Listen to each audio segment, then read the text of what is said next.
The clatter of dishes and the murmur of conversations filled Bella's, the fancy Italian restaurant where I'd been working as a waitress for the last 8 months. My feet throbbed in the required black heels that pinched my toes something fierce, and the starched collar of my uniform shirt scratched at my neck as I struggled to balance 3 plates of linguine along my forearm. The smell of garlic and basil had completely permeated my skin and hair, a scent I just couldn't get rid of, no matter how long I stood under the shower. "Table 7 needs their check, Maya," Tina hissed as she rushed past me, her eyes darting nervously toward the entrance. "And whatever you do, don't mess up table 12. I nodded, sliding the steaming plates in front of a group of businessmen who barely even noticed I was there. That was perfectly fine with me. The invisible ones survived in this world. I'd learned that lesson a long time ago. As I turned to grab the check for table 7, I felt the shift in the atmosphere, like the air pressure dropping right before a nasty storm hits. The restaurant suddenly felt eerily quiet, conversations sputtering and dying out as the heavy oak doors swung wide open. 2 men in sharp black suits entered first, their eyes methodically scanning the room with almost mechanical precision. I'd seen enough movies to recognize security guys, but these weren't the bumbling mall cops I'd grown up making fun of with my friends. These men moved with the deliberate awareness of predators. And then he walked in. Vincent Moretti didn't look anything like what I'd expected from the whispered rumors that constantly circulated among the staff. No flashy gold chains or gaudy rings, just a tall, broad-shouldered man who looked to be in his early 40s. Wearing a charcoal gray suit that probably cost more than I made in a year. His dark hair was streaked with silver at the temples, and his olive skin showed the subtle marks of someone who had both seen and caused violence. But it was his eyes that stole my breath, dark as midnight and totally unreadable, like staring into an abyss that might swallow you whole if you looked too long. The maitre d' rushed forward, practically trembling as he greeted Moretti, who responded with the slightest of nods. They spoke in hushed tones before the staff began a flurry of activity, reconfiguring table 12, the best table in the whole place, tucked away in the corner with a view of both the restaurant and the street outside.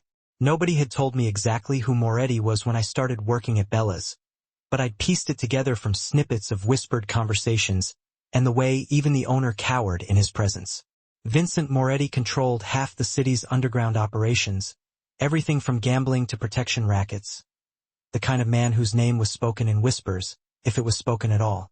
But it wasn't Moretti who really caught and held my attention. It was the small figure partially hidden behind his imposing frame.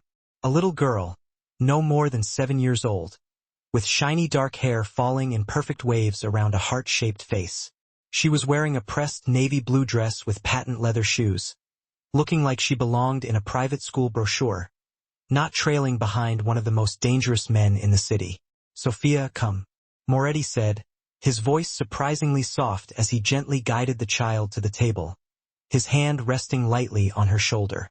I watched as one of the guards pulled out her chair, then Moretti's. The little girl, Sophia, climbed into her seat with practiced grace, her back straight, chin up, a perfect miniature adult.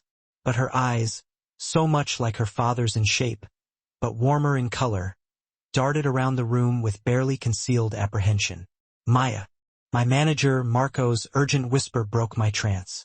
He appeared beside me, his face pale with panic. "You're taking table 12. "What?" I nearly dropped the checkbook I was holding. "Why me?" "That's Roberto's section. Roberto called in sick." Marco's right eye twitched, a dead giveaway that he was lying. "Just don't screw this up, okay? Mr. Moretti is a very important customer." Important. The euphemism hung between us, heavy with unspoken meaning.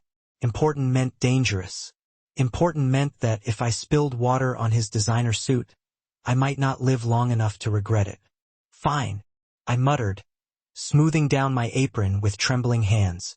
As I approached table 12, I forced my face into the practiced smile that had earned me decent tips from businessmen who mistook professional politeness for flirting. "Good evening, and welcome to Bella's," I recited, my voice steadier than I felt. "My name is Maya, and I'll be your server tonight. May I start you with some drinks?"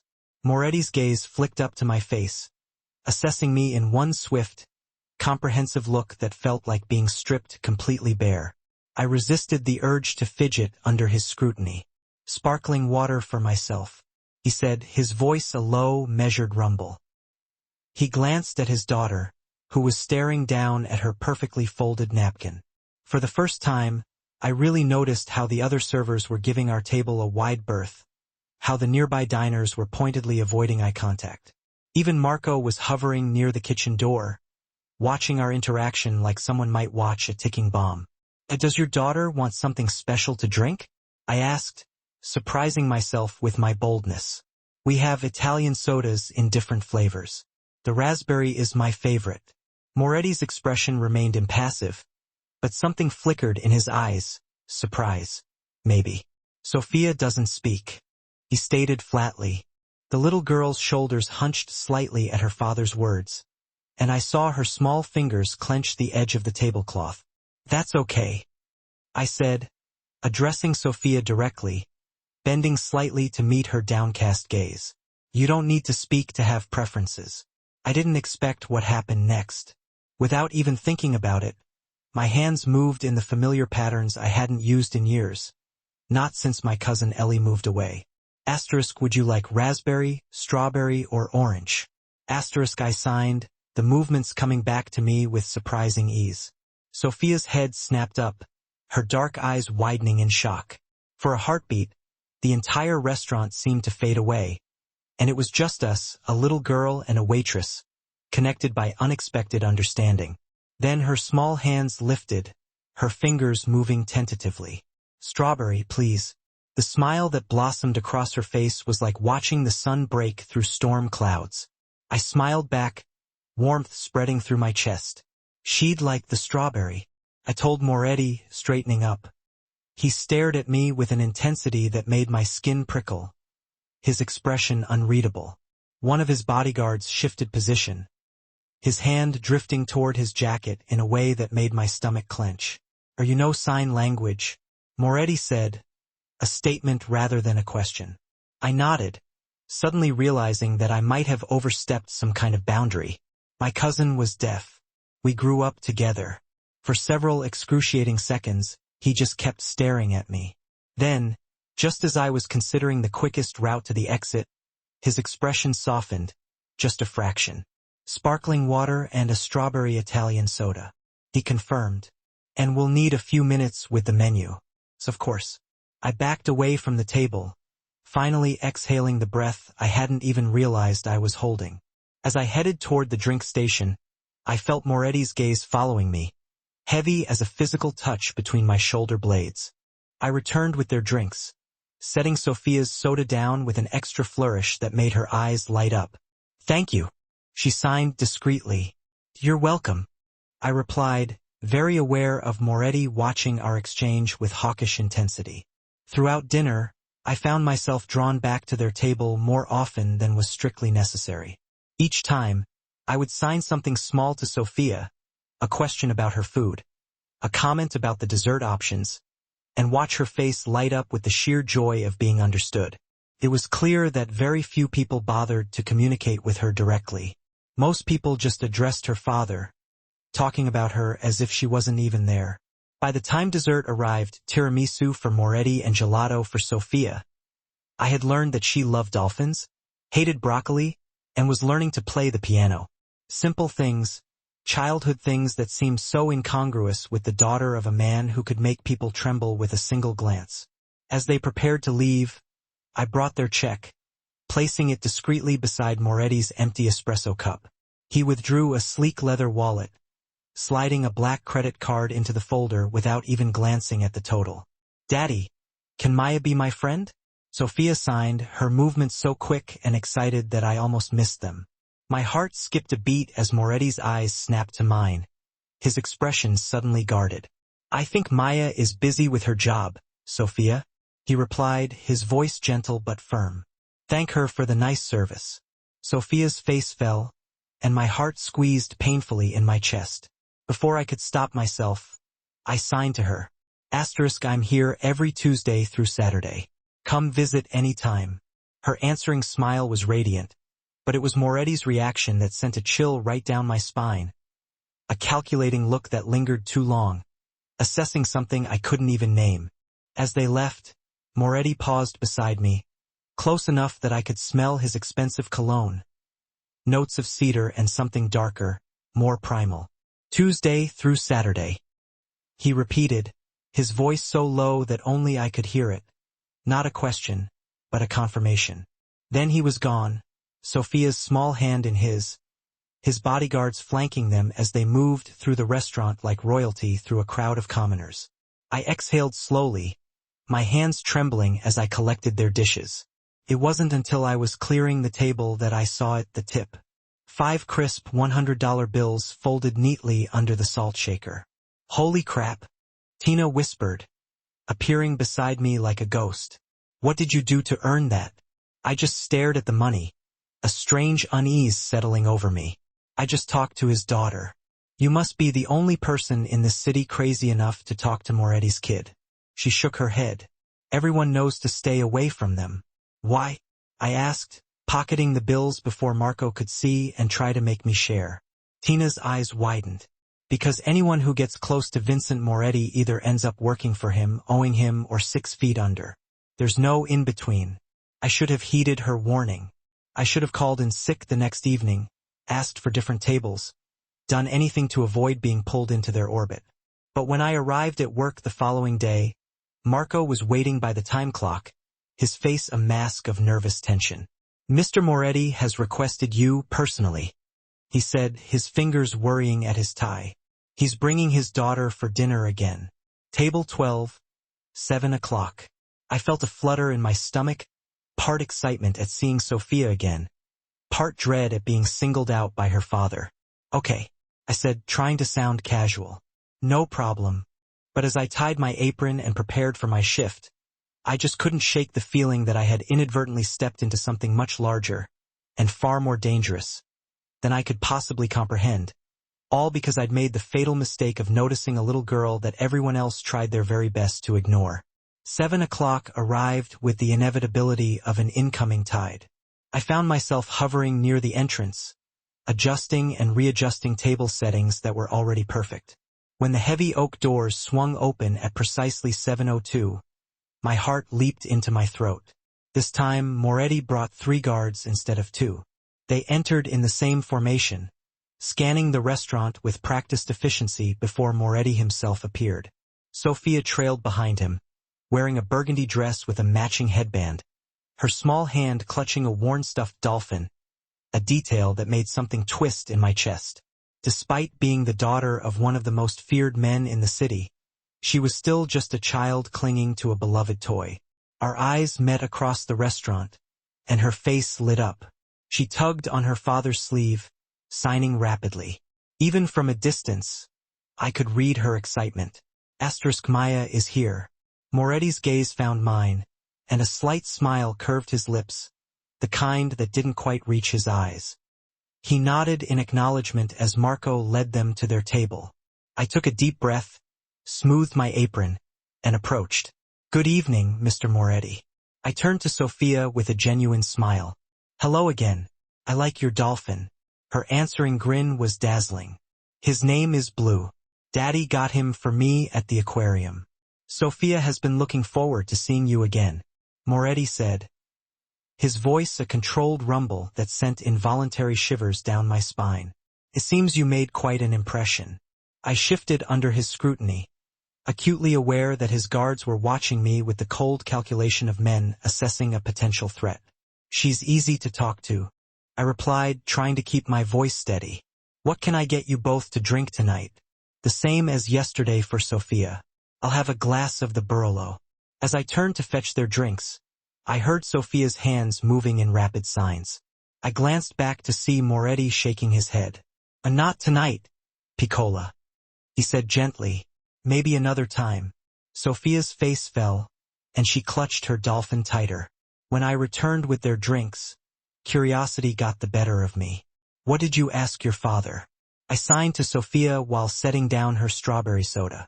She glanced hesitantly at Moretti, who gave an almost imperceptible nod of permission. I wanted to know if you could sit with us for a little while. She signed, her small fingers moving shyly. I don't have many friends who know how to talk to me. My heart constricted at her admission. Before I could respond, Moretti spoke. Perhaps Mississippi. He paused, his eyes flicking to my name tag, though I was certain he already knew my name.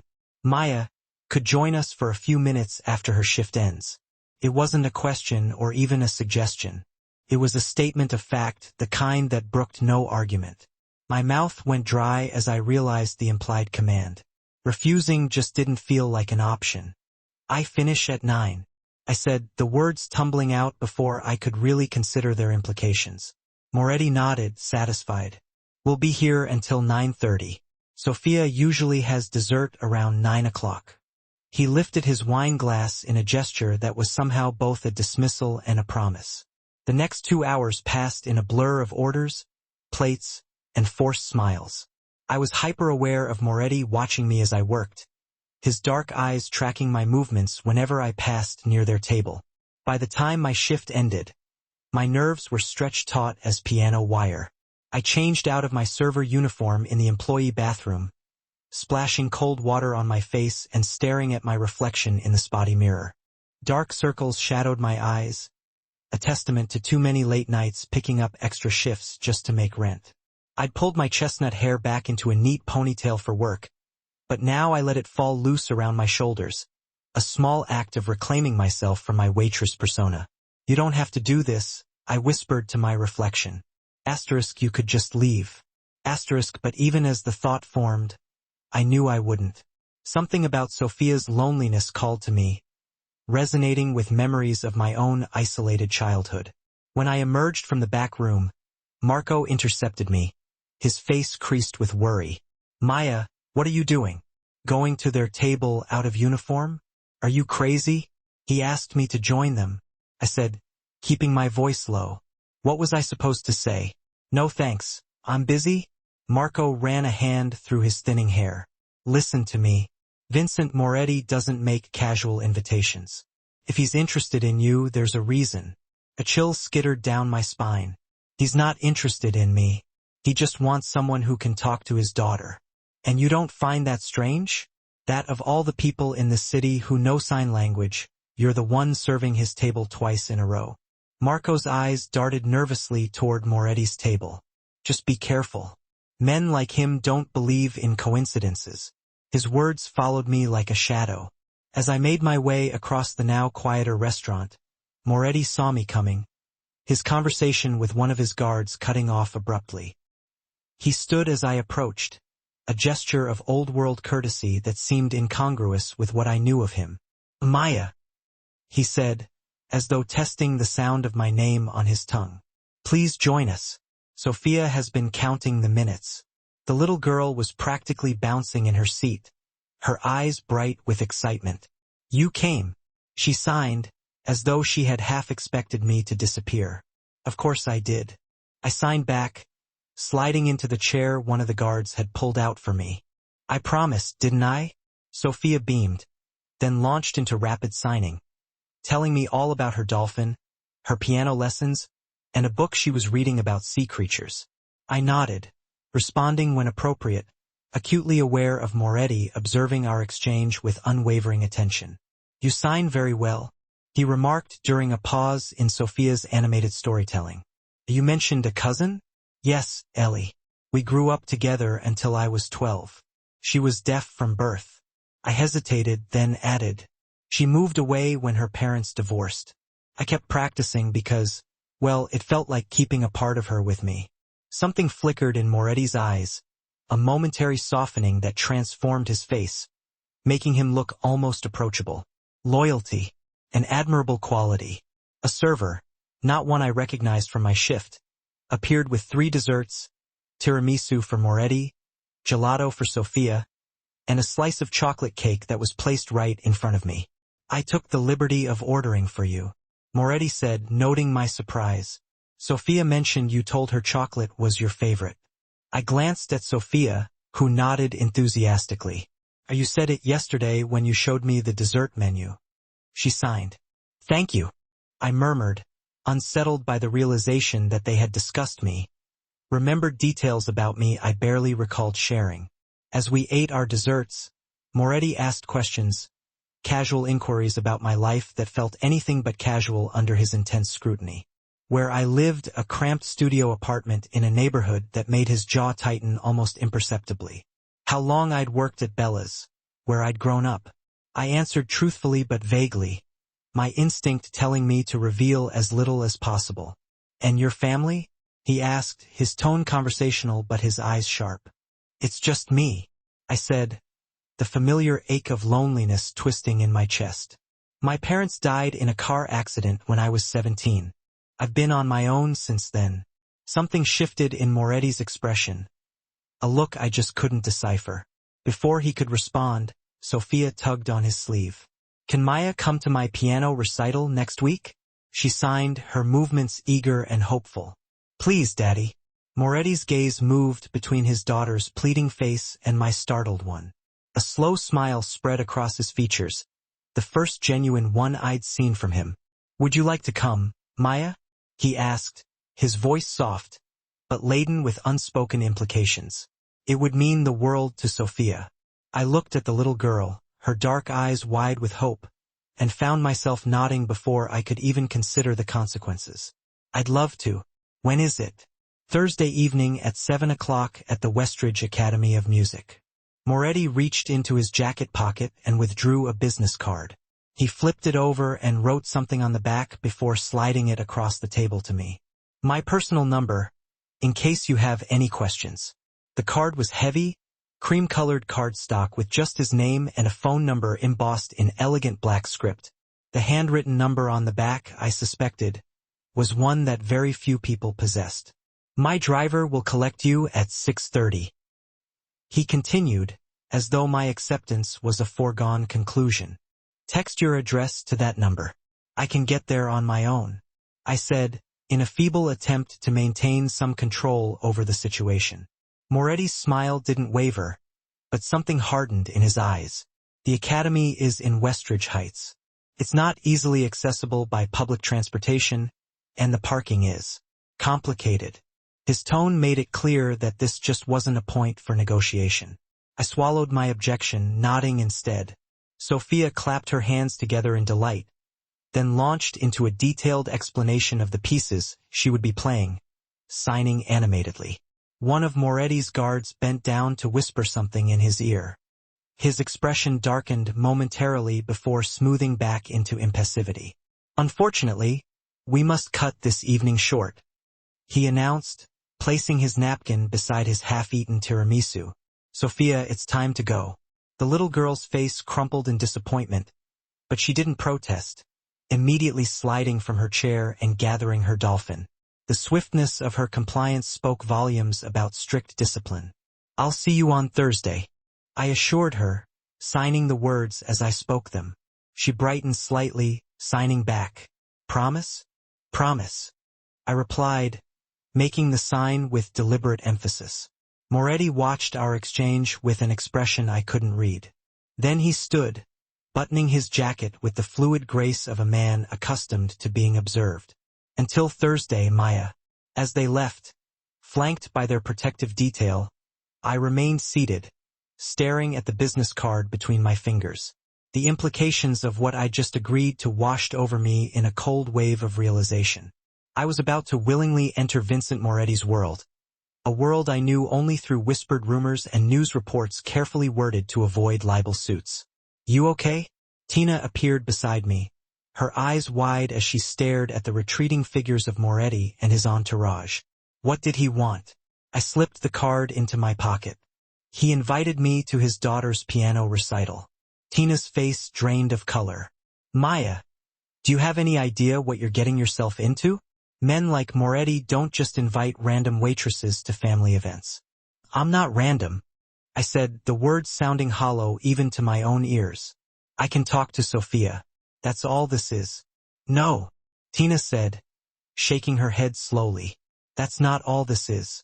Nothing is ever that simple with people like him. She leaned closer, lowering her voice. There's a reason he brought her here 2 nights in a row. A reason he requested you specifically. Don't be naive. I wanted to dismiss her concerns, but Marco's earlier warning echoed in my mind. Asterisk men like him don't believe in coincidences. Asterisk I gathered my purse, suddenly eager to escape the restaurant and the weight of decisions I just wasn't sure I fully understood. Outside, the night air was cool against my skin, carrying the promise of approaching autumn. I wrapped my thin jacket tighter around myself and started the familiar walk to the bus stop, my mind whirling with conflicting thoughts. Part of me wanted to throw away Moretti's card, to call in sick on Thursday and every day after, to retreat into the relative safety of anonymity. But another part, I was almost afraid to admit it, but I was definitely intrigued, drawn in by the mystery surrounding the silent little girl and her dangerous father. I was so lost in my own thoughts that I didn't even register the black SUV with the tinted windows until it had pulled right up next to me, keeping pace as I walked. My heart leaped into my throat as the back window glided down, revealing one of Moretti's guards, the older one who had that scar cutting right through his right eyebrow. "Miss Carter," he said, his voice deep and a little rough, but not unfriendly. "Mr. Moretti thought you might appreciate a ride home. The buses don't run very often this late." I stopped dead in my tracks, my pulse hammering in my ears. How on earth did they know my last name? I had only ever introduced myself as Maya. And how did they figure out I took the bus? "That's really not necessary," I managed to say, trying my best to keep the tremor out of my voice. "I'm fine, really." The guard's face stayed perfectly neutral. "It's no trouble at all. Mr. Moretti insists on making sure you get home safe." The way he emphasized the word "insists" made it crystal clear that this wasn't some polite offer. I hesitated for a second, quickly weighing my options. Making a scene seemed like a bad idea, and running would be even worse. "All right," I conceded, starting to walk toward the SUV as the door swung open. As I settled into the cool leather seat, a really unsettling thought hit me. This was how it started. The gradual, inevitable way you got pulled into Vincent Moretti's world. Not with threats or violence, but with acts of kindness that weren't really kind. Offers that weren't really offers. The SUV smoothly pulled away from the curb, carrying me into a future that suddenly seemed frighteningly uncertain. And somewhere in the back of my mind, I could hear Tina's voice again. "Anyone who gets close to Vincent Moretti either ends up working for him, owing him, or 6 feet under. There's just no in-between." The days leading up to Thursday stretched out and then squeezed together like an accordion, sometimes dragging on with excruciating slowness, and other times rushing forward with alarming speed.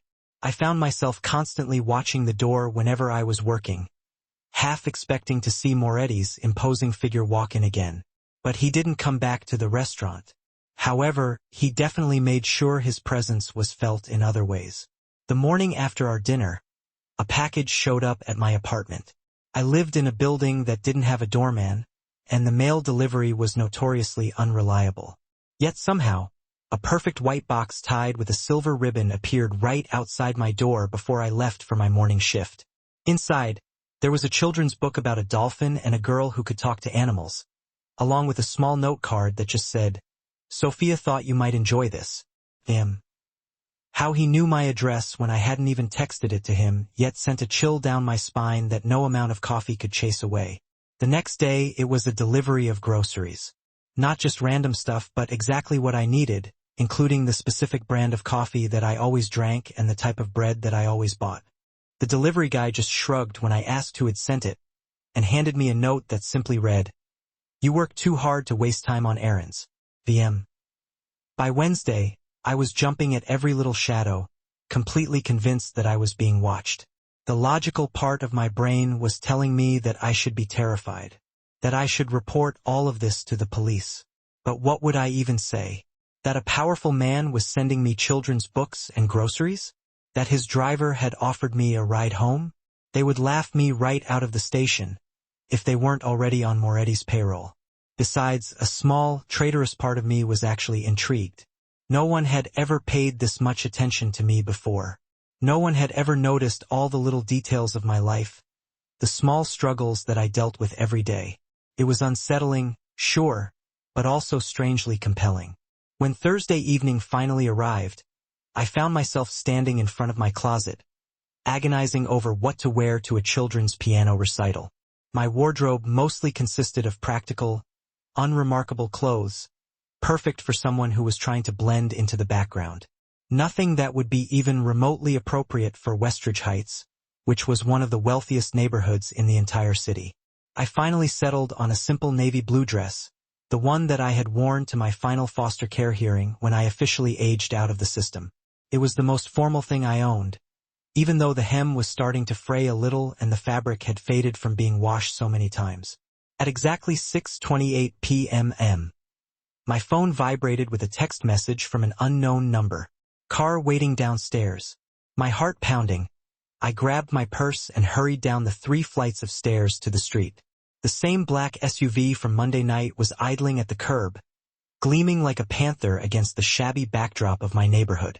The same guard with the scarred eyebrow was standing beside it, opening the back door as I approached. "Miss Carter," he greeted me with a respectful nod. "Mr. Moretti sends his apologies. He's meeting us at the academy. Traffic," he added, as if that explained everything. The inside of the SUV smelled faintly of leather and expensive cologne. As we pulled away from my apartment building, I noticed a small gift bag sitting on the seat next to me. "Mr. Moretti thought you might want this for tonight," the guard explained, noticing my confusion. Inside the bag was a delicate silver bracelet with a small dolphin charm, elegant but not flashy. My throat tightened at the gesture. It was thoughtful, but also kind of presumptuous. Still, I slipped it onto my wrist, the cool metal a constant reminder of whose world I was about to enter. The Westridge Academy of Music was located in a renovated historical mansion, complete with marble columns and perfectly manicured gardens. As we drove through the wrought iron gates, I felt more and more out of place. Parents in designer clothing were escorting children carrying instrument cases across the grand entrance. Luxury cars lined the circular driveway, attended by valets in crisp uniforms. The driver parked in a reserved space near the entrance. Before I could even reach for the door handle, it swung open, revealing Vincent Moretti in a charcoal suit that made him look both sophisticated and dangerous. His dark eyes scanned me quickly, taking in the navy dress, the worn purse, and the bracelet that was now adorning my wrist. "Maya," he said, offering his hand to help me out of the car. "You look lovely." "Thank you for the bracelet," I said, acutely aware of the warmth of his palm against mine. "You really didn't have to do that. Sophia picked it out," he replied, although something in his expression suggested that there was more to the story. "She'll be delighted that you're wearing it." He didn't let go of my hand as he led me up the marble steps, his bodyguards flanking us discreetly. I was intensely aware of the stares that followed us, curious, wary, and in some cases openly hostile. Clearly, Moretti was well known here, and his reputation preceded him, even in this rarefied environment. "Where is Sophia?" I asked, trying to ignore the whispers that were trailing in our wake. "Backstage with the other performers. We'll see her afterward." He guided me through ornate double doors into a concert hall with soaring ceilings and gleaming wood paneling. "I've reserved seats in the front row." As we moved down the center aisle, people shifted in their seats, their eyes darting away as soon as Moretti looked in their direction. No one spoke to him directly, although several men nodded in acknowledgement. Their wives clutched their designer purses a little tighter, as if being too close to him might somehow contaminate them. We settled into plush velvet seats just as the lights began to dim. A distinguished-looking woman in her 60s took the stage, welcoming the parents and introducing the evening's program. I scanned the printed program that Moretti had handed me, quickly finding Sophia's name among the performers. Sophia Moretti, Claire de Lune, by Claude Debussy. "She's been practicing for months?"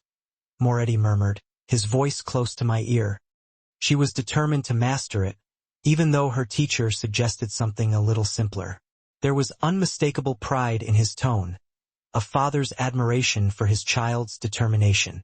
It humanized him in a way that made my heart ache a little. The recital began with the younger children playing simple pieces, their small faces serious with concentration. The parents applauded enthusiastically after each performance, no matter how halting or mistake-ridden it was. I found myself relaxing a little as the program progressed, swept up in the innocent atmosphere of children sharing their developing talents. Then Sophia took the stage, her burgundy dress from Monday night replaced with a pale pink one that made her look even younger than her 7 years. She walked to the grand piano with careful steps, her back straight and her chin lifted in the same poised manner that I had noticed at the restaurant. She didn't look out at the audience, didn't scan the crowd for her father's face like the other children had done. When she began to play, I understood why. Sophia's small hands moved across the keys with a confidence and sensitivity that completely belied her age. The notes flowed like water, the familiar melody of Clair de Lune, filling the hall with an ethereal beauty. She played with her eyes closed, completely lost in the music, her expression serene. In that moment, she wasn't the mute daughter of a feared man. She was just a child with an extraordinary gift. Beside me, Moretti sat absolutely still, his breathing shallow, his eyes fixed on his daughter with naked adoration. I glanced sideways at him, struck by the transformation. Gone was the calculating coldness, replaced by something raw and vulnerable. For the first time, I saw him not as Vincent Moretti, the crime boss, but as Sophia's father, a man who was capable of profound love. When Sophia finished, there was a moment of stunned silence before the audience erupted in applause. She opened her eyes, gave a small, practiced bow, and then finally, for the first time, looked directly at the front row. When she saw me sitting beside her father, her solemn face broke into a radiant smile. I found myself on my feet, applauding with genuine enthusiasm, my eyes stinging with unexpected tears. Moretti stood beside me, his expression composed once more, but I had seen the crack in his armor. After the final performer, the parents streamed toward the reception area, where the children would join them. Moretti placed his hand at the small of my back, gently guiding me through the crowd. People parted before him like water around a stone. "Mr. Moretti," a woman's voice called, sharp with forced pleasantness. "A moment, please." We turned to see an elegant woman in her 40s approaching, her blonde hair swept into a perfect chignon, diamonds glittering at her throat and ears. Beside her stood a man who I assumed was her husband, his smile looking strained. "Mrs. Blackwell," Moretti acknowledged with a slight nod. "Mr. Blackwell." "Sophia's performance was quite impressive," Mrs. Blackwell said, her gaze sliding to me with poorly disguised curiosity. "Far beyond what one would expect from a child her age." "She works hard," Moretti replied, his tone courteous but cool. "Talent means little without discipline." "Indeed." Mrs. Blackwell's smile didn't quite reach her eyes. "I was hoping we might discuss the spring charity gala. As a board member, I'd be remiss if I didn't at least ask for your contribution again this year." I could feel Moretti stiffen beside me, although his expression remained pleasant. "Why don't you have your assistant call mine to discuss the details? I'm sure we can come to an arrangement that benefits the Academy."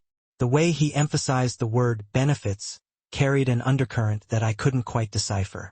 But Mrs. Blackwell's smile faltered a little. "Of course," she murmured before turning her attention to me. "And you are?"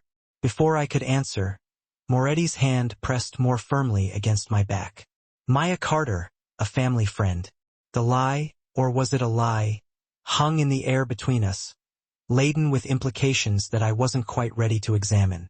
Mrs. Blackwell's eyebrows rose fractionally. "How lovely. Well, we won't keep you from Sophia. I'm sure she's eager to hear your praise." With a brittle smile, she retreated, her husband in tow. "What was that all about?" I asked once they were out of earshot. Moretti's mouth quirked in a humorless smile. "Mrs. Blackwell's husband owes me a considerable sum of money. The Academy benefits from my generosity, and in return, they overlook certain irregularities in Sophia's enrollment." I frowned, confused. "Irregularities?" Most private institutions are reluctant to accept students with special needs. They cite a lack of resources, inadequate staff training. His jaw tightened. "What they really mean is that children like Sophia complicate their perfect image." The bitterness in his voice was palpable. a father's anger at a world that saw his daughter as somehow less than perfect. Before I could respond, a small figure in pink burst through the reception doors, darting through the crowd straight toward us. Sophia launched herself at her father, who caught her easily, lifting her into a brief hug before setting her back down. His hands moved in swift signs. "You were magnificent, Piccolina. I am so proud." Her face glowed at his praise. Then she turned to me, signing rapidly. "You came. Did you like it? Was I good?" I knelt down to her level, signing back. "You were amazing. The best one by far. I've never heard anyone play so beautifully." Her small hands clasped together in delight before she threw her arms around my neck in an impulsive hug. The scent of strawberry shampoo and piano polish enveloped me as I returned her embrace, something warm and painful expanding in my chest. When I straightened up, I found Moretti watching us, his expression unreadable. Around us, the other parents were staring openly, whispering behind their manicured hands. I realized how this must look.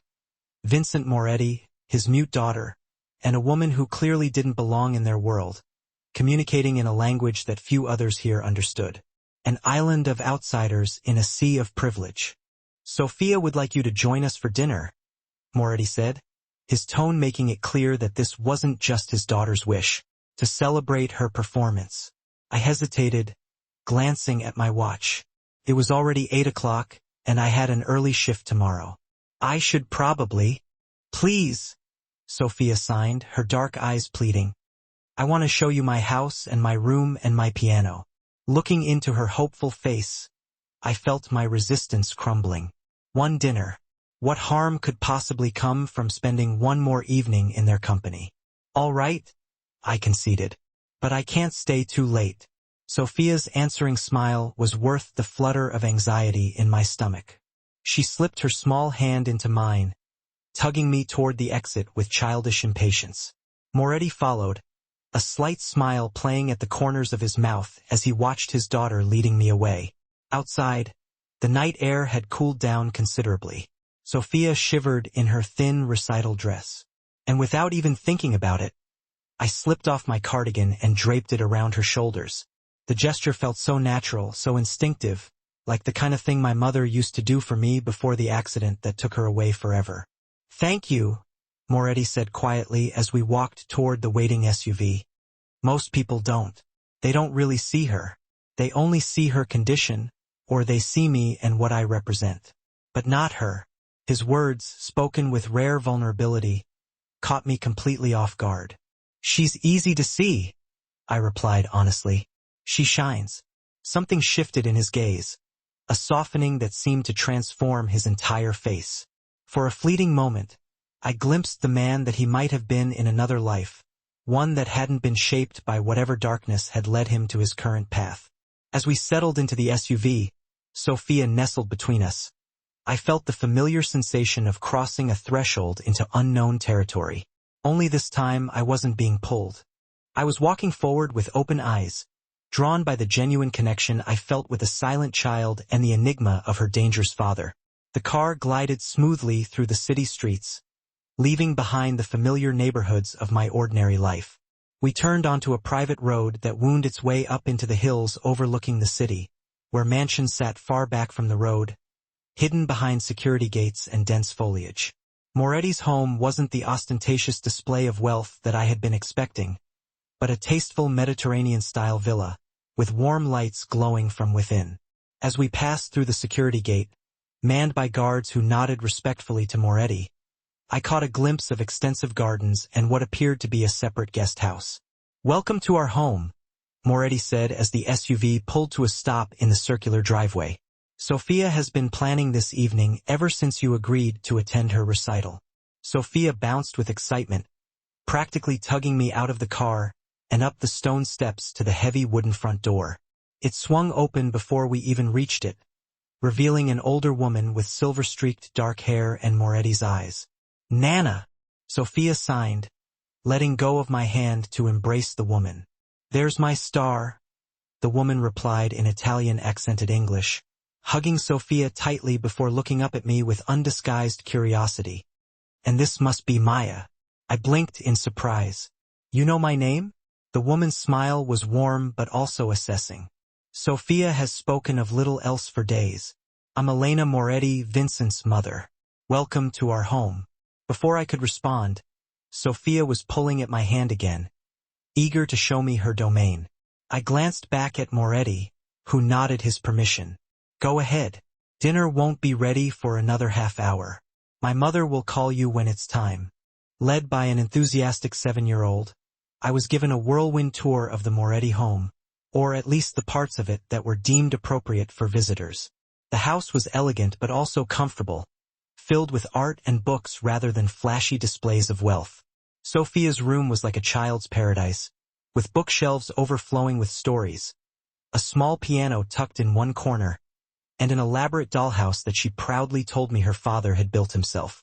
It was in that moment, watching Sophia arrange tiny furniture in her dollhouse with meticulous care, that the reality of my situation truly hit me. I had somehow stepped into the intimate family life of a man who, according to every rumor and news report, was responsible for much of the city's underground criminal activity. A man who had people disappeared, who controlled politicians and police officers alike. Yet, here was his daughter, just a little girl who wanted to show me her toys. Here was his mother preparing dinner in the kitchen. Here was a home filled with music and books and photographs of Sophia at different ages. The contradiction made my head spin. Do you like it here? I signed to Sophia as she demonstrated how the dollhouse lights turned on with a tiny switch. She nodded emphatically. I love my home. Daddy makes it safe. Something in her phrasing caught my attention. Safe from what? I asked. Sophia's expression grew serious, her small brow furrowing. Bad people, the ones who hurt Mommy. My breath caught in my throat. This was the first mention of Sophia's mother that I had heard. Before I could ask her anything more, Elena's voice called from downstairs, announcing that dinner was ready. Sophia carefully closed the dollhouse. Her earlier excitement seemed to dim a little. She took my hand again, but her grip was tighter now, almost desperate. Don't go away, she signed quickly, her eyes wide and earnest. Please stay with us. The childish plea struck me like a physical blow, layered with meanings that I couldn't fully decipher. As I followed her downstairs to where Moretti and his mother were waiting, I felt as though I was balancing on the edge of a precipice, with no clear view of what waited below if I fell or jumped. The dining room was intimate despite its size, warmed by candlelight and the rich aroma of home-cooked Italian food. No staff served us. Instead, Elena brought out the dishes herself. Lasagna, fresh bread, salad with vine-ripened tomatoes. Moretti poured wine for the adults and sparkling water for Sophia. The domesticity of the scene was jarring, completely at odds with everything that I knew, or thought I knew, about the man who was sitting at the head of the table.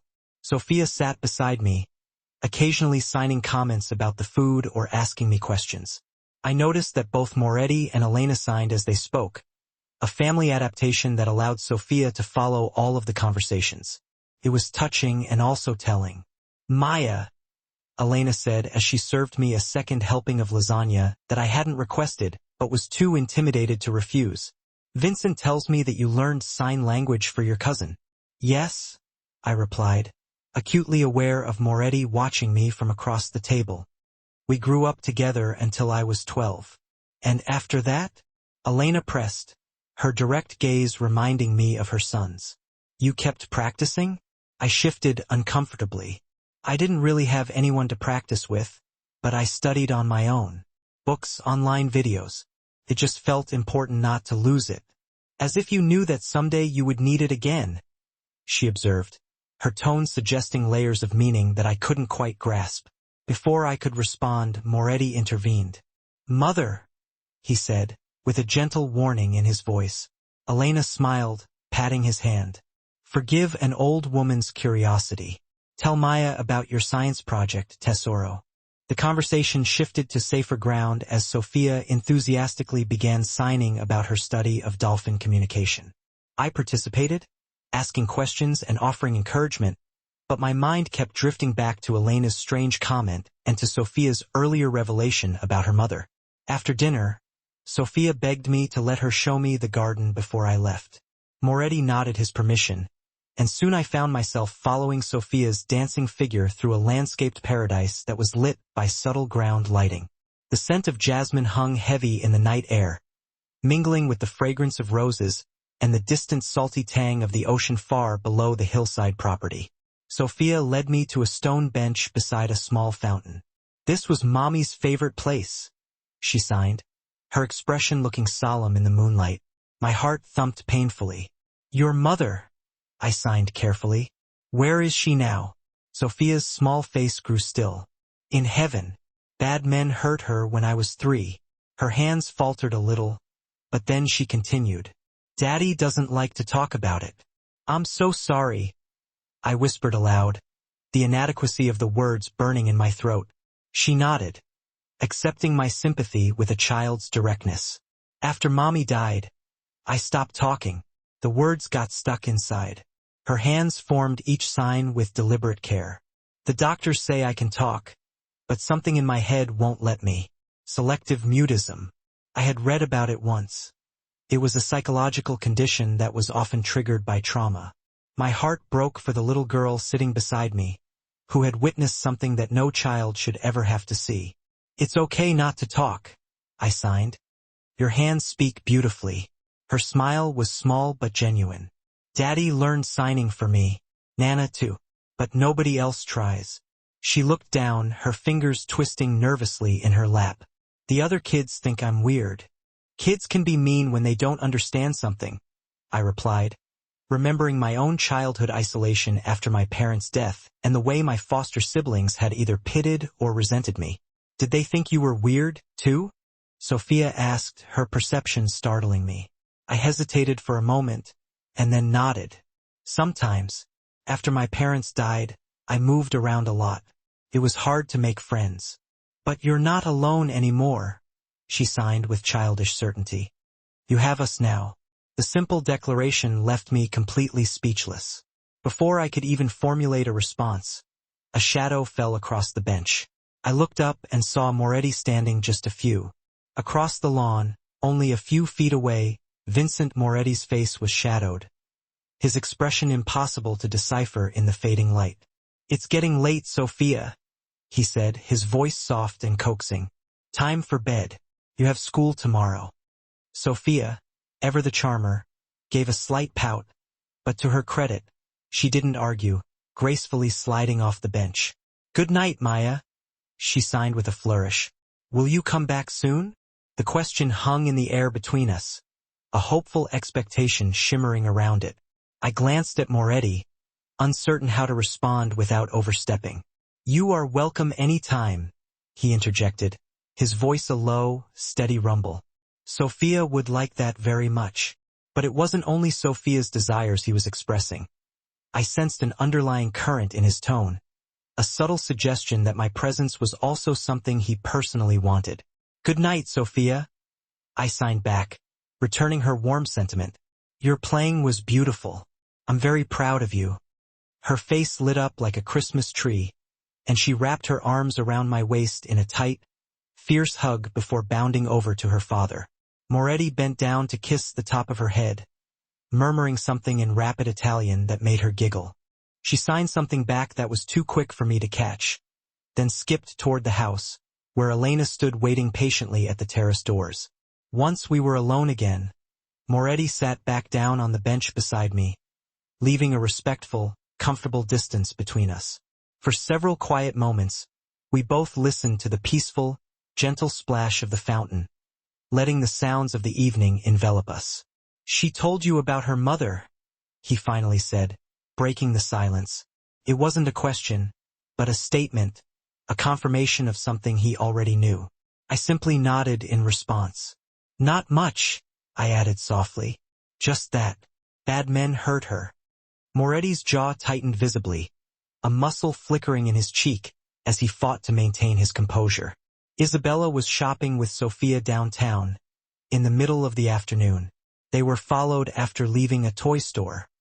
His voice was flat, carefully controlled, but I could still hear the barely suppressed rage simmering beneath the surface. 3 men. A rival organization thought they could send me a message. My blood ran cold with dread. They killed her in front of Sophia. It wasn't a question, but the stark declaration of a brutal reality.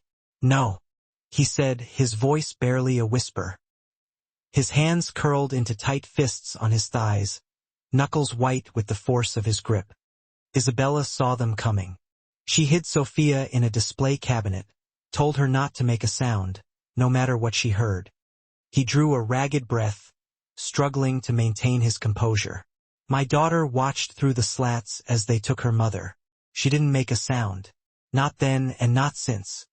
A wave of horror washed through me.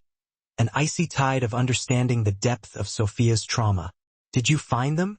The men who took her? Something terrible and cold flickered across Moretti's face, instantly transforming his features into those of a stranger. A man capable of unspeakable things.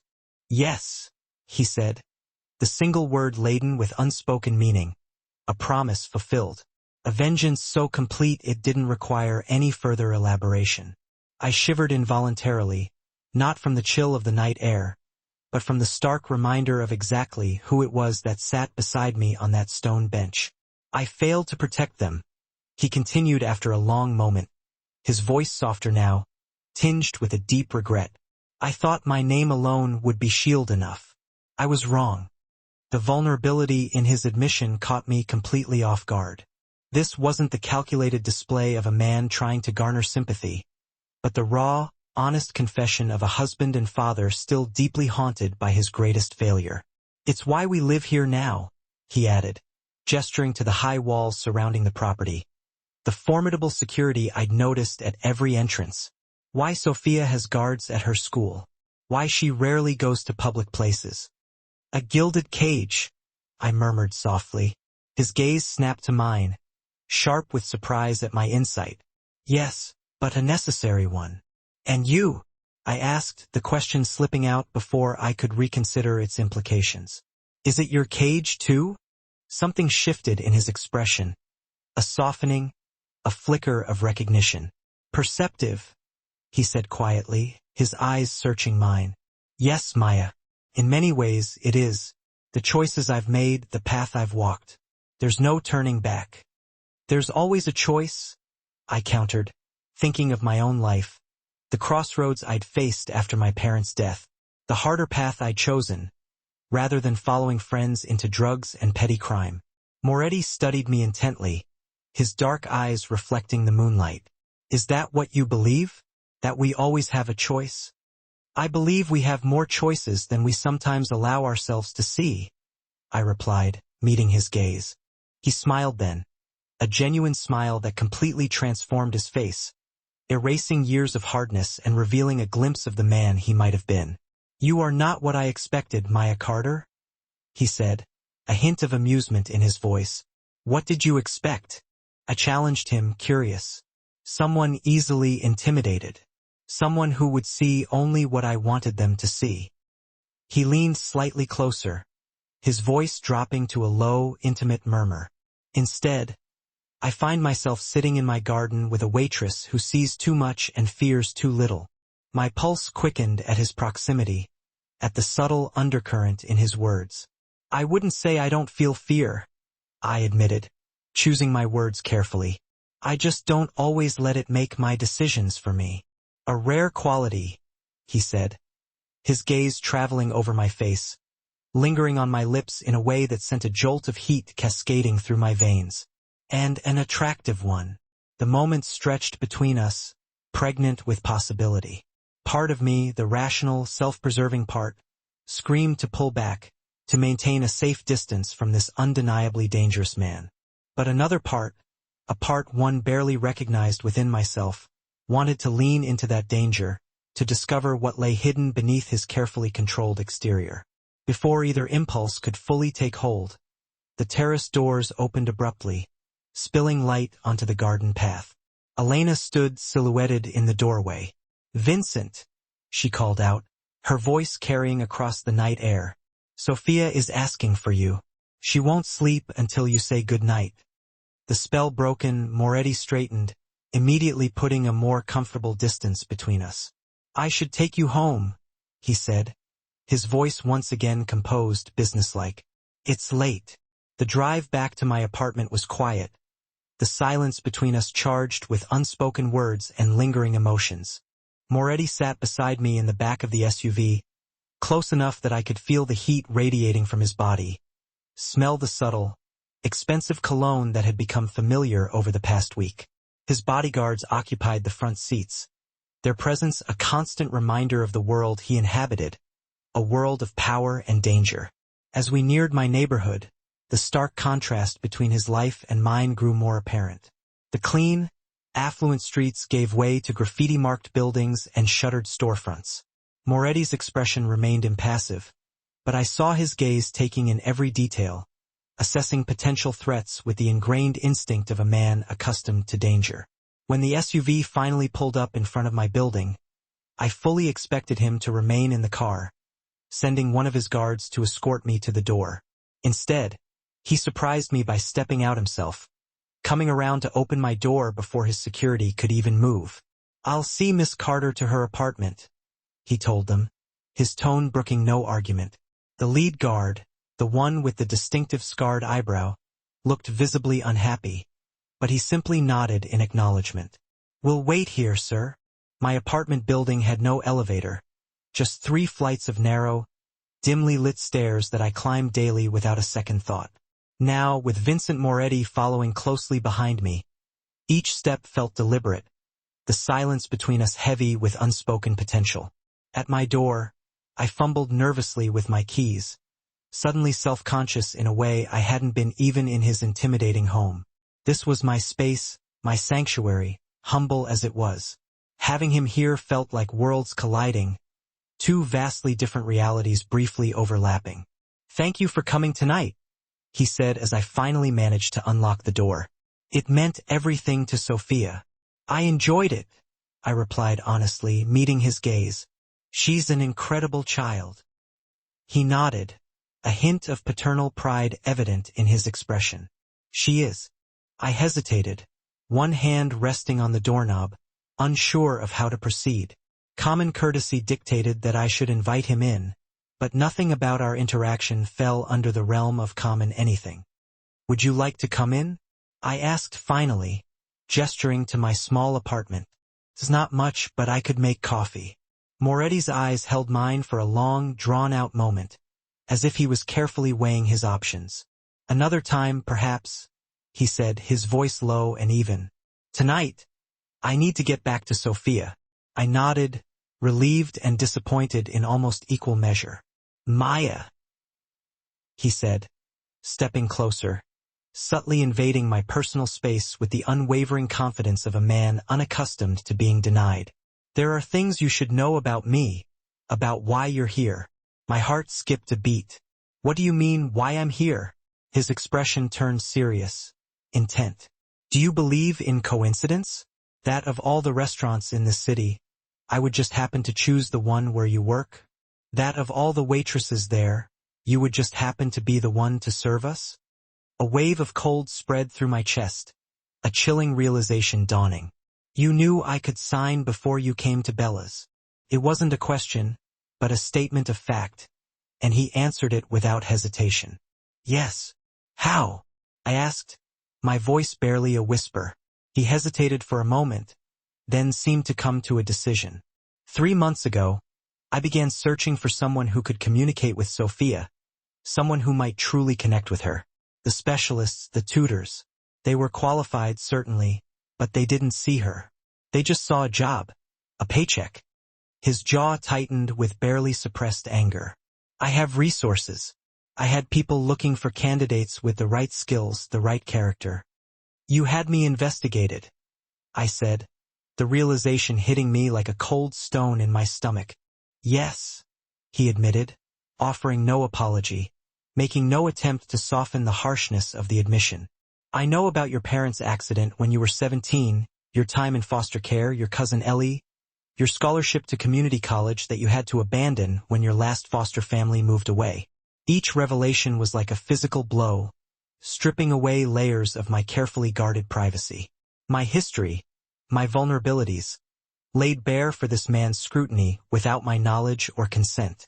So, the restaurant, meeting me, it was all arranged, I said, my voice sounding distant, almost unreal even to my own ears. The opportunity was created, he acknowledged, his gaze unwavering. But what happened afterward? Sophia's connection to you, your kindness to her, that was real. Unexpected, even. I stepped back, needing to create some distance between us, to clear my head. I don't understand, I said, struggling to process the information. Why go to such lengths? You could have simply hired an interpreter, a tutor. I did. Many, he said, frustration edging his voice. Sophia rejected them all. She needs more than someone who can simply sign Maya. She needs someone who understands isolation. Someone who knows what it means to be alone in a crowded room. The accuracy of his assessment cut deep, striking at the very core of my own experiences. I did understand that feeling, the invisible barrier that had separated me from others after my parents' death. The sense of being perpetually on the outside looking in.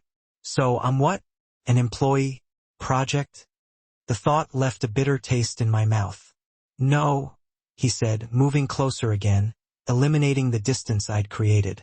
You were meant to be Sophia's companion, perhaps her tutor, but you've become... He paused, seeming to search for the right word. More. My pulse quickened at the intensity in his gaze. More?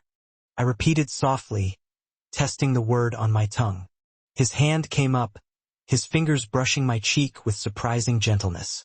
I didn't anticipate you, Maya Carter.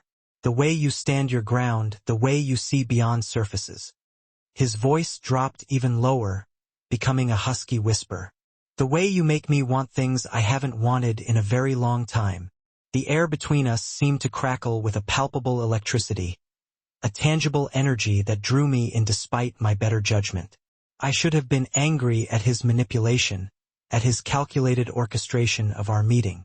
Instead, I found myself swaying toward him, drawn by something I couldn't quite name, a powerful, undeniable pull. This is a bad idea, I whispered, even as my body betrayed me, leaning subtly into his touch. Yes, he agreed, his thumb tracing the outline of my lower lip with exquisite care. A complication neither of us needs. And then he was kissing me, his mouth claiming mine with a sudden, almost desperate hunger that stole my breath away. I gasped softly against his lips, my hands instinctively coming up to grip his shoulders, not to push him away, but to steady myself against the building storm. His kiss was like nothing I'd ever experienced before. Confident, consuming, leaving no room for thought or doubt. One of his hands slid into my hair, cradling the back of my head, while the other pressed firmly against the small of my back, drawing me against the solid heat of his body. I should have resisted, should have remembered who he was, what he'd done, the calculated way he'd entered my life. Instead, I found myself responding with equal fervor, months of loneliness and years of carefully guarded isolation crumbling under the heat of his touch. When we finally broke apart, both breathing heavily, I couldn't bring myself to meet his eyes. A confusing mix of desire and apprehension warred within me, leaving me shaken and off balance. I should go, he said, his voice rough with barely suppressed emotion. My men are waiting. I simply nodded, unable to form coherent words. He stepped back, visibly composing himself, smoothing his rumpled hair and straightening his jacket. I'd like you to come to the house this weekend, Saturday afternoon. Sophia wants to show you her dolphins. The mundane nature of the request, coming after such a charged and intimate moment, was almost comical. I found myself laughing softly, the sound slightly hysterical even to my own ears. This is insane, I said, finally looking up at him, meeting his intense gaze. You know that, right? Whatever this is, it's crazy. A smile touched his lips, transforming his face once again and softening his hard edges. Most worthwhile things are, in my experience, he said, his voice low and intimate. He reached for my hand, bringing it to his lips in an old-world gesture that should have seemed affected or contrived, but instead sent shivers racing up my arm. "Saturday," he said, pressing a lingering kiss to the center of my palm. "I'll send a car at noon." Then he was gone, his footsteps receding quickly down the stairs, leaving me standing alone in my doorway with my lips still burning from his kiss, and my mind reeling with a torrent of unanswered questions. Inside my small apartment, I leaned heavily against the closed door, trying desperately to process everything that had just happened. The revelation that our meeting had been carefully orchestrated should have left me feeling violated and manipulated. Instead, I found myself dwelling on what he'd said about me understanding Sophia, about the kiss that had ignited something long dormant deep within me. My phone buzzed with the arrival of a text message. "Unknown number. Home safe. Sleep well, Maya. DM." I stared at the screen, wondering what on earth I'd gotten myself into. Tina's dire warning echoed ominously in my mind. Anyone who gets close to Vincent Moretti either ends up working for him, owing him, or 6 feet under. But as I got ready for bed, my fingers kept straying back to my lips, tracing their outline, remembering the feel of his mouth on mine, the strength of his arms holding me close. For the first time in years, I felt truly seen, not as the orphaned girl, the struggling waitress, the invisible woman moving through life without leaving a ripple. Vincent Moretti had orchestrated our meeting, had investigated my past without my knowledge or consent. I should have been outraged, should have deleted his number and refused to ever see him or Sophia again. Instead, I found myself setting an alarm for Saturday morning, already wondering what I would wear. As I finally drifted towards sleep, one overwhelming thought surfaced from the chaos of my mind. I was falling, had perhaps already fallen irrevocably, into the orbit of a dangerous man and his wounded daughter. And despite every warning sign, every glaring red flag, I wasn't entirely sure I wanted to find my way out again. Saturday arrived bathed in golden autumn sunlight that streamed through my thin curtains. I'd barely slept, my mind racing constantly between anticipation and anxiety about what the day might bring. After trying on nearly every item in my limited wardrobe, I finally settled on a simple sundress I'd found at a local thrift store. A pale blue with tiny white flowers, modest yet undeniably feminine. At precisely noon, my phone buzzed with the now familiar text message, "Car waiting." The same sleek black SUV was idling by the curb, but this time when the door swung open, Sophia burst out, running toward me with a joyful expression on her face. She was dressed casually in denim overalls over a brightly striped shirt, looking like any ordinary child rather than the polished miniature adult I'd seen at the restaurant and the recital. "Maya," she signed enthusiastically, her eyes sparkling with delight. "You came." "Of course," I signed back, smiling at her unbridled exuberance. "I promised, didn't I?" She nodded emphatically, grabbing my hand and pulling me toward the car, where Moretti stood leaning against the door, watching our interaction with an expression softer than I'd ever seen it before. "Good afternoon, Maya," he said, his voice sending an involuntary shiver down my spine as vivid memories of our kiss flooded back. "Hello," I managed to reply, acutely aware of his guard's impassive observation and Sophia's curious gaze darting back and forth between us. The drive to the Moretti estate was filled with Sophia's animated signing about her dolphins, a topic that clearly consumed her. Not live ones, she clarified quickly, but a meticulously curated collection she was incredibly eager to show me. I responded to her enthusiasm, asking interested questions and admiring her impressive knowledge, while remaining hyper-aware of Moretti sitting beside me, his thigh occasionally brushing against mine with the car's gentle movement. When we finally arrived at the estate, Sophia immediately dragged me toward the back gardens, heading beyond where we'd sat during my previous visit. A stone pathway led through the impeccably manicured grounds to a charming guest house I hadn't noticed before. It was a cozy cottage with wide windows offering a breathtaking view of the ocean in the distance. "This was Isabella's studio," Moretti explained as Sophia unlocked the door with obvious familiarity. "She was an artist.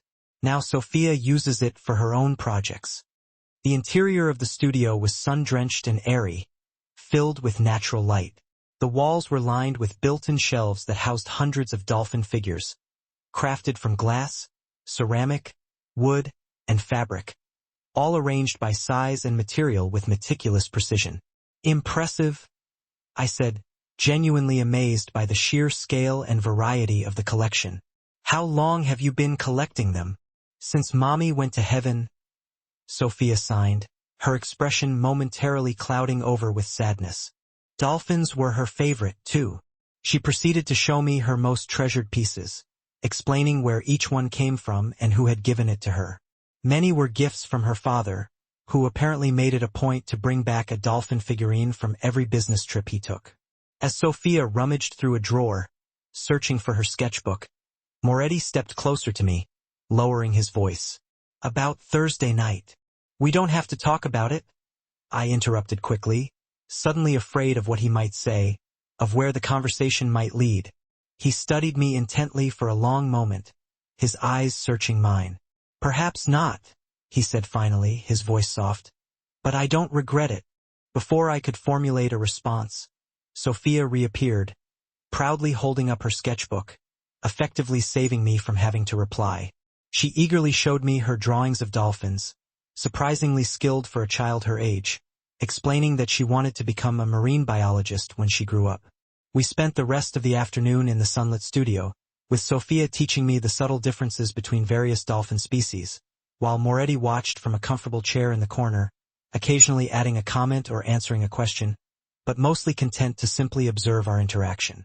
As the sun began its slow descent toward the horizon, casting long shadows across the garden, Elena appeared in the doorway. "Dinner will be ready in 20 minutes, she announced, her voice calm and matter-of-fact. Sophia, come wash up and help me set the table." Sophia looked momentarily disappointed, but she didn't protest, giving me a quick hug before dutifully following her grandmother back toward the main house. As they walked away, Moretti and I were left alone in the studio, the air suddenly thick with unspoken words and lingering emotions. "She adores you," he said, moving to stand beside me at the window, his voice low and intimate. "She's an amazing child," I replied honestly, looking out at the fading light. "So resilient, despite everything she's been through." He nodded slowly, a hint of paternal pride evident in his expression. "Children adapt, sometimes too well," he said, his gaze turning distant, lost in thought. "I worry about what she's lost. Not just her mother, but her voice, her freedom to be a normal child." The vulnerability in his admission caught me off guard, revealing a depth of emotion I hadn't expected. "You've given her a beautiful home, an excellent education, security," I said gently, trying to offer some comfort. "And most importantly, you've given her your time and your love. Many children have far less." His eyes met mine, something warming in their depths, a flicker of appreciation. "You see the best in situations, don't you? Despite everything life has thrown at you?" he added softly. I shrugged, feeling slightly uncomfortable with his assessment, unsure how to respond. "Not always," I admitted, "but I try to focus on what can be built, rather than what's been lost." He stepped closer, his hand coming up to gently touch my cheek with surprising tenderness. "That's a rare quality, Maya." My heart hammered against my ribs as he leaned in, his intention clear. This time, there was no shock or surprise when our lips met, just a warm current of inevitability, a feeling that this was somehow meant to be. The kiss was softer than our first, more tentative, a question rather than a demand. When we parted, I kept my eyes closed for a long moment, gathering my courage, trying to sort through the jumble of emotions swirling inside me. "This is complicated," I whispered, stating the obvious. "Yes," he agreed, his thumb gently tracing the outline of my lower lip. "More than you know."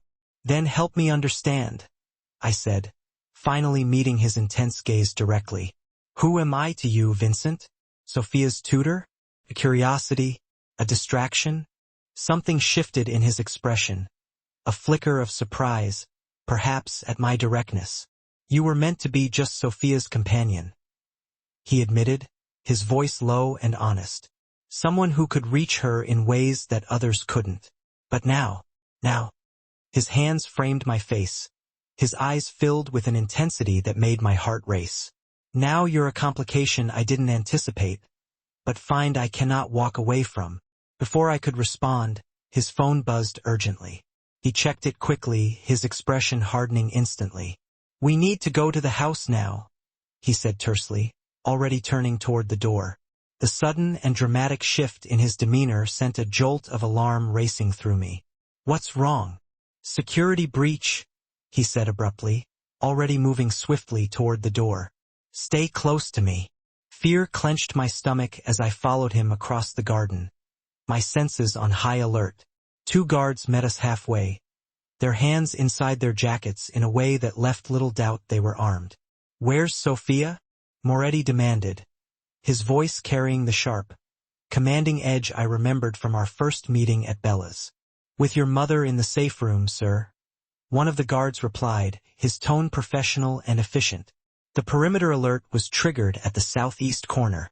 Teams are sweeping the grounds now. Moretti nodded, seeming satisfied with the response. He placed a protective hand at the small of my back, guiding me toward the main house with swift, purposeful strides. The man I'd been kissing only moments ago had completely vanished, replaced by someone harder, more dangerous. A stark reminder of exactly who Vincent Moretti was, and the world he inhabited. Inside the house, more guards moved with efficient precision, speaking into communication devices and checking security monitors. One broke away from the group, approaching Moretti with what looked like a tablet. Sir, we've identified the breach, he said, showing Moretti something on the screen. Looks like an animal triggered the sensor. A deer. No human presence detected. Moretti's posture relaxed slightly, though his expression remained vigilant. Maintain full sweep protocols. I want confirmation, he ordered. Yes, sir, the guard replied, snapping to attention.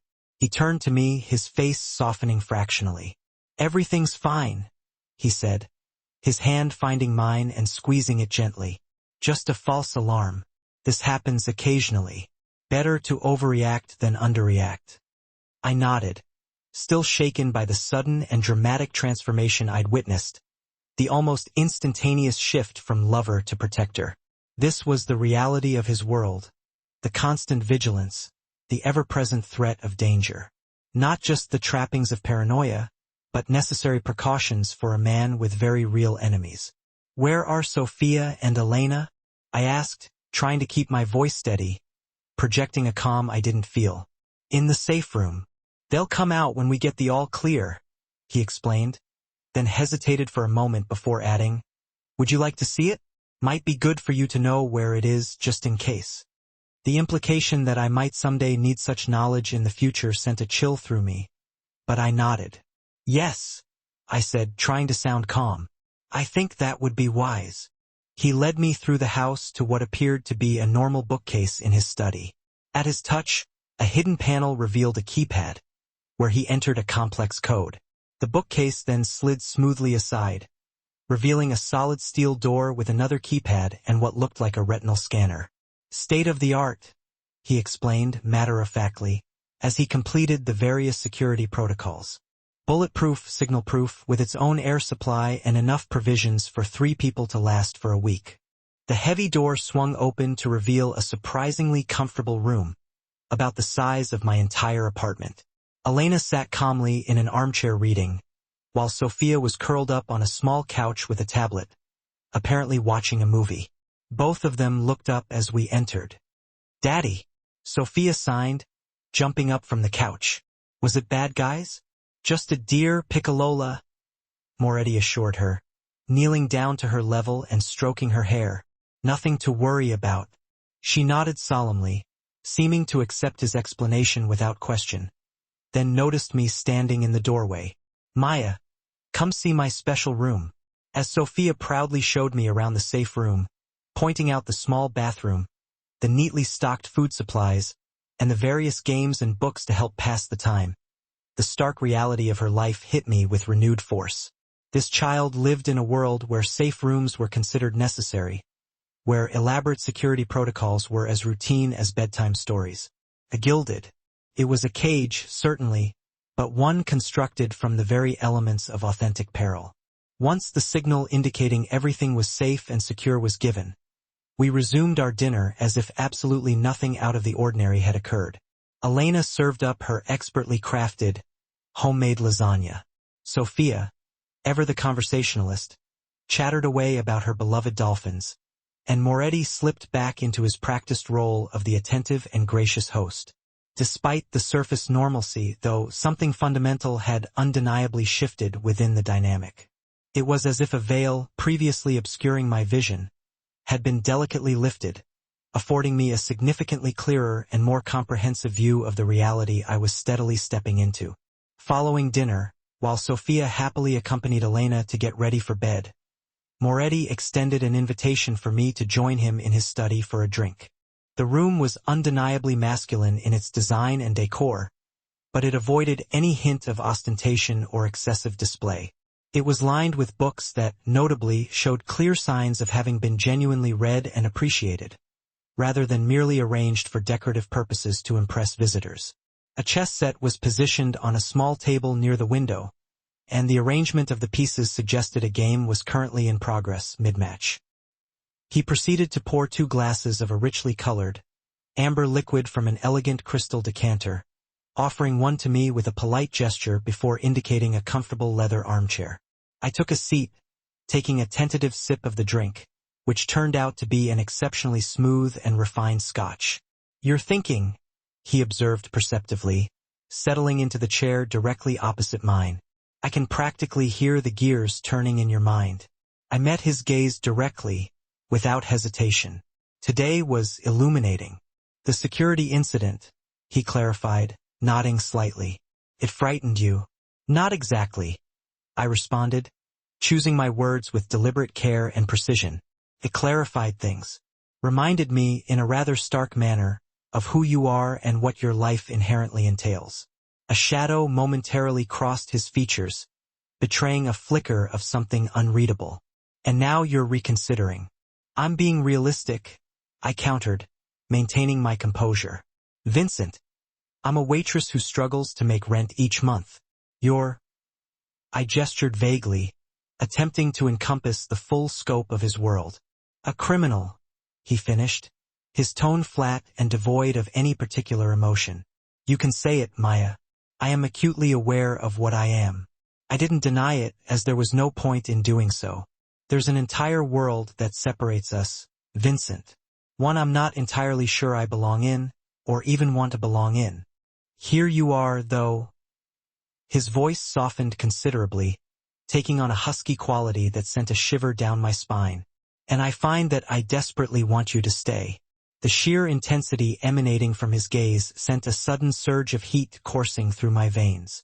"For Sophia," I said, needing to seek clarification, to understand the true extent of his intentions. "For Sophia," he confirmed, his eyes never leaving mine. "And for me." He then deliberately set his glass down on the nearby table, moving to kneel directly before my chair, effectively closing the physical distance between us. "I won't insult your intelligence by pretending to be something I'm fundamentally not, Maya. The world I inhabit is inherently dangerous, often brutal and ugly. But with you," he took my hands firmly in his touch surprisingly gentle. "With you, I glimpsed something different, something infinitely brighter, something I had long believed was irrevocably lost to me forever."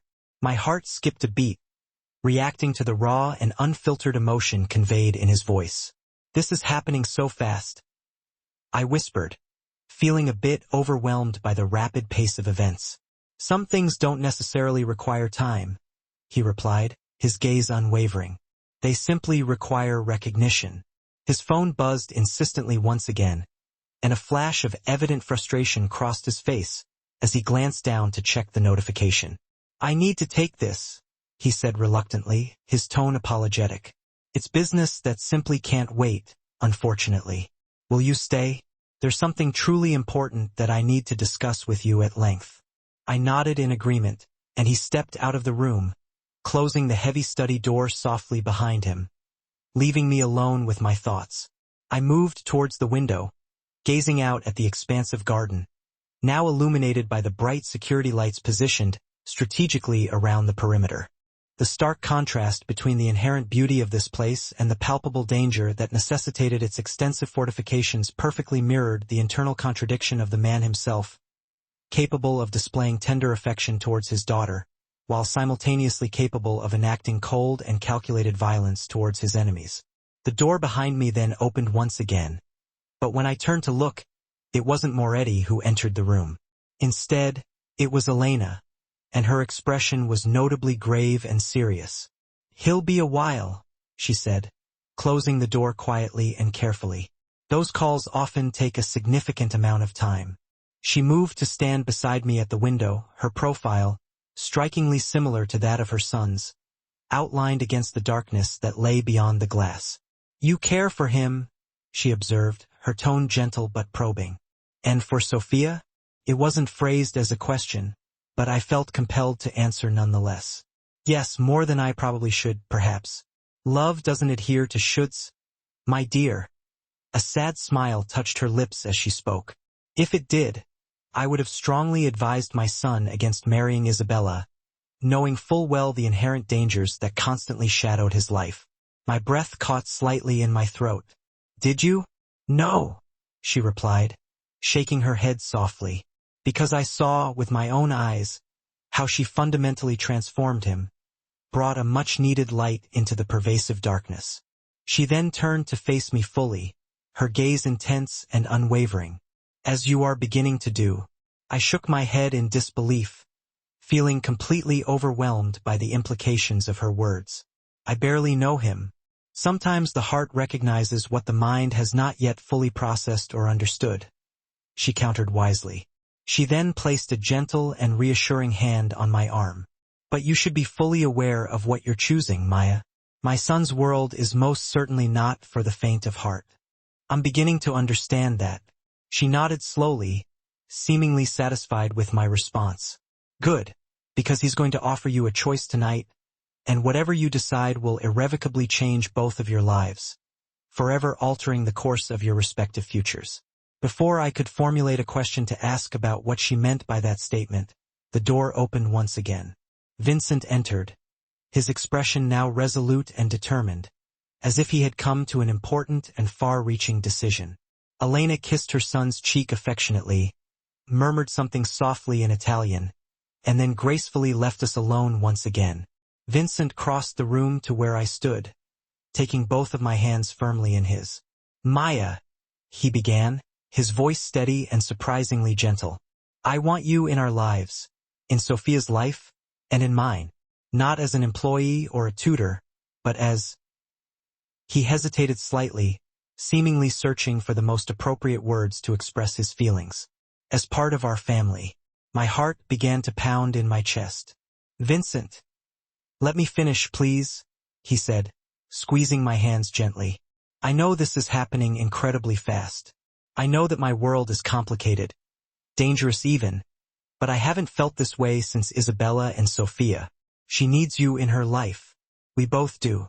The naked vulnerability displayed in his expression stole my breath away. This powerful, undeniably dangerous man was laying his heart bare, offering me a place within his closely guarded world, a world that most people would never even glimpse.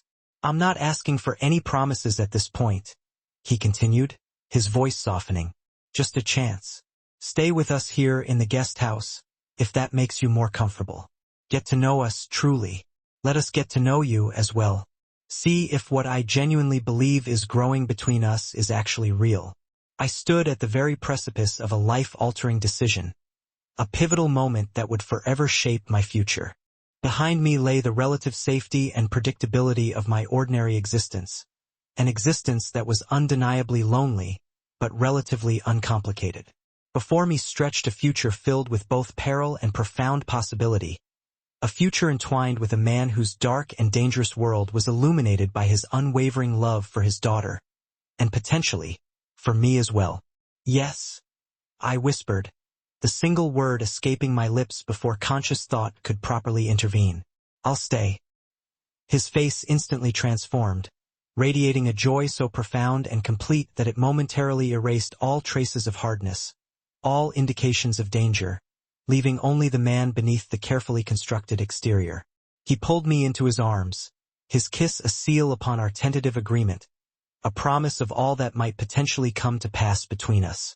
I knew that there would undoubtedly be significant challenges ahead, substantial adjustments to a world so drastically different from my own, the ever-present shadows of his illicit business that I would inevitably have to reconcile with the man I was steadily coming to love.